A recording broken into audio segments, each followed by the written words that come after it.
আজকে সকালের নাস্তা করলাম টাঙ্গাইলের এক নিরামিষ ভোজনালয়। ওদের সকালের নাস্তায় ছিল গরম গরম লুচি, রসগোল্লা, লাবড়া আর হচ্ছে ফিন্নি। সো দেরি না করে আমি অর্ডার করে ফেললাম। আমাদের হাতে চলে আসলো হচ্ছে সেই একদম বিশাল বড় বড় সাইজের লুচি, যেটা লাবড়া দিয়ে প্রথমত ট্রাই করলাম। এইটা হচ্ছে ওদের লাবড়া, যেটা দেখতে বেশ সবজি দিয়ে ভরপুর এবং খুব ফ্লেভারফুল। তো আমার কাছে আসলে অ্যাভারেজ মনে হয়েছে, খুব ফ্লেভারফুল আর কি। তো যাই হোক, পরে হচ্ছে মিষ্টিটা দিয়ে ট্রাই করলাম, মানে রসগোল্লা। রসগোল্লাটা আসলে অনেক রসে ডুবানো ছিল। তো যাই হোক, চলেন খেয়ে দেখি। আমার কাছে রসগোল্লাটা এত পরিমাণে মজা লাগছে ভাই, এই লুচিটা দিয়ে রসগোল্লা অসাধারণ, অবশ্যই খাবেন।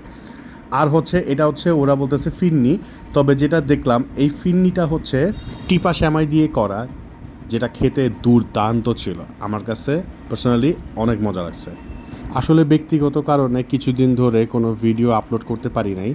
আশা করি এখন থেকে রেগুলার ভালো ভালো ফুড রিভিউয়ের ভিডিও আপনারা দেখতে পারবেন।